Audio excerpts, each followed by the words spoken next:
Welcome to the Paragraphs That Pop webinar recording. This topic will be useful for ACAP, NCPS, HSA and ATIC students.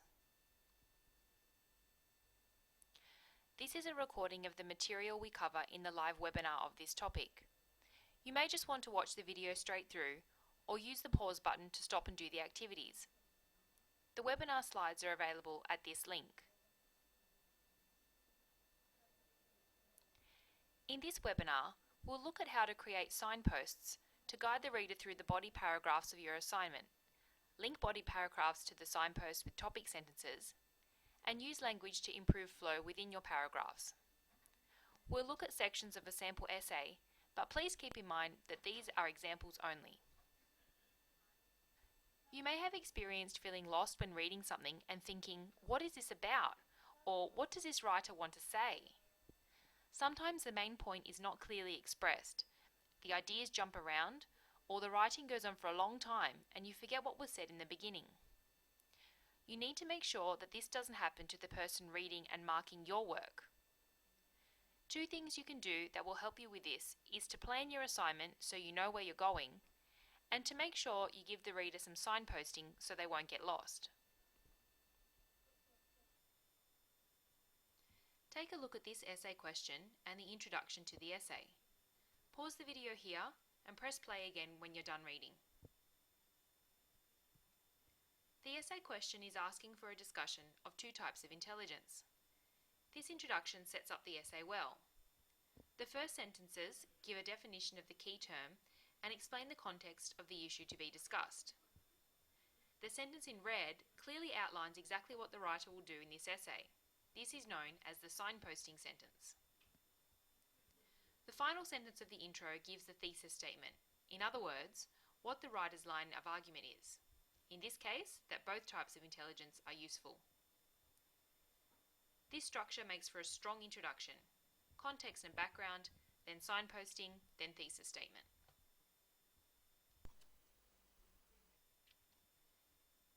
The thing to highlight here is that the signposting prepares the reader's mind for the information that will follow in the body of the essay. If the reader already has a map of what will come, they will find it easier to understand how the parts of the body fit together. Take another look at the red sentence. The reader would expect to read a definition and critique of each type of intelligence, probably in the order of emotional intelligence first, and then cognitive intelligence. And then they would expect a discussion of how these concepts can be used in organisational behaviour and whether they are in fact useful.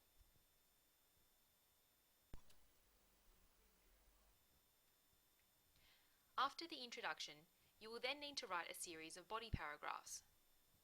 Take a look at this body paragraph and identify what specific idea is discussed and what is done with this idea in the paragraph. Pause the video and press play again when you're done reading. You can probably clearly see that emotional intelligence is the main point being discussed here, and that the concept is defined and explained in this paragraph.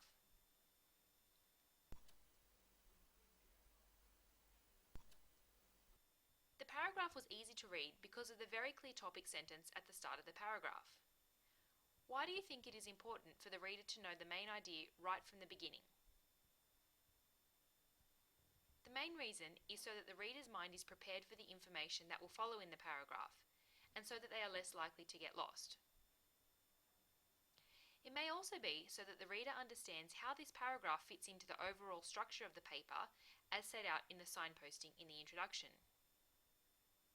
The reader may even want to know whether the paragraph is even relevant to them. So, think of topic sentences as hidden headings. They serve the same purpose as a heading. They tell the reader what the paragraph is about, but they are formatted as a sentence at the start of a paragraph rather than as a separate heading. A tip is when writing assignments that don't use headings, such as essays, write your draft with headings for different sections and then turn the headings into topic sentences.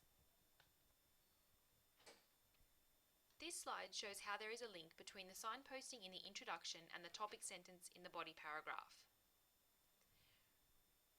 Repeating key terms like this helps the reader understand where they are and not get lost in the essay.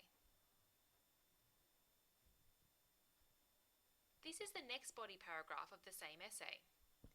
This shows an example of how one paragraph can link to a previous paragraph. This guides the reader and helps them move from one idea to the next, in this case from emotional intelligence to cognitive intelligence.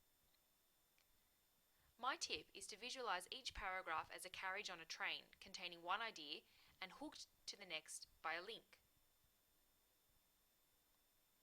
Think of paragraphs as visual aids that show your reader the train of thought.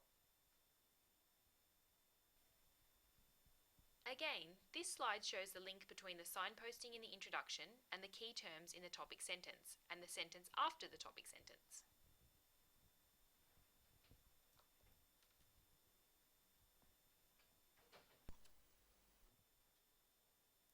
After the topic sentence, the remainder of a body paragraph is made up of supporting sentences.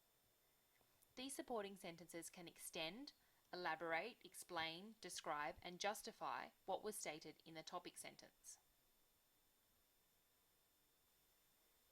Linking words like and, but, furthermore, therefore, in contrast, and so on, can help the reader understand how ideas fit together in your sentences and between sentences in your body paragraphs.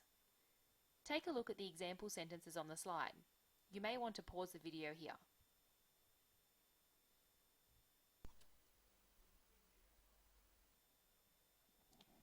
You can also link ideas using other devices as well.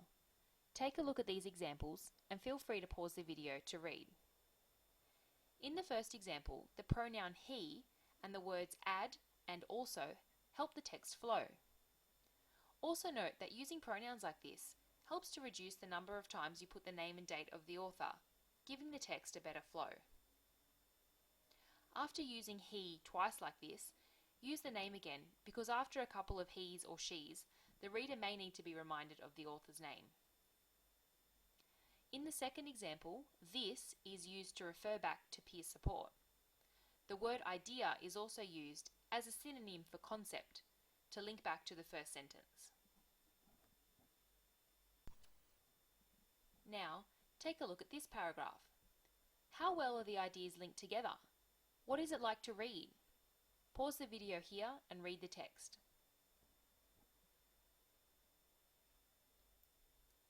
I'm sure you notice that the sentences read like a list. There is a stop-start quality that makes it flow not very smoothly. Now take a look at this paragraph. How well are the ideas linked here? Pause the video and read the text. There is much better flow here and a sense of argument being developed. The parts in red show the different ways ideas are linked. The underlined words show how the key topic word, bullying, is repeated to help keep the reader on track.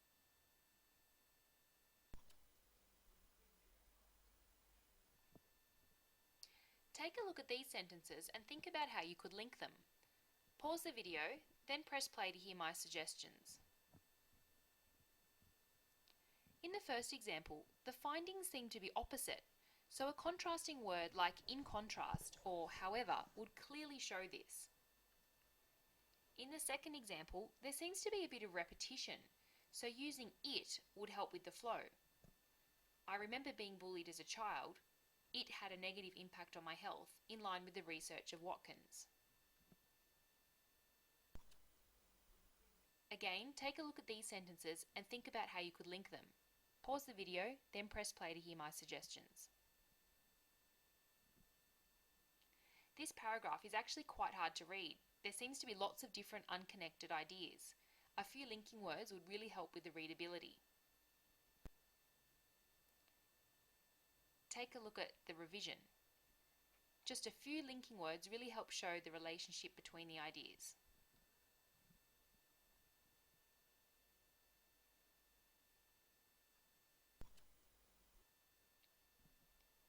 Finally, this checklist can help you with your paragraph flow. The first step is to label your paragraphs in the margin with a few words that sum up the paragraph and check that each paragraph is focused on one main idea only. Second, ensure you have topic sentences that contain the key words to help the reader recognize the main idea of each paragraph. Third, double check that paragraphs are in a logical order and that there is no repetition of main ideas so that the ideas flow smoothly. Fourth, check that the connection between the paragraphs is clear. Consider whether adding transition words or phrases would be useful. Fifth, make sure you signpost so the reader can follow your train of thought clearly by using words such as briefly, first, for example, however, and so on. Finally, revise the introduction to make sure it accurately represents the rest of the paper. For more resources to help you with your writing, make sure you check out the Student Learning Support website.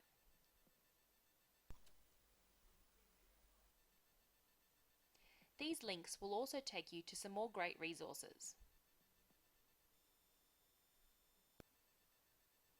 You can contact Student Learning Support for a consultation face-to-face, over the phone or via email. Give us a call or send us an email to make an appointment. We'd love to hear from you.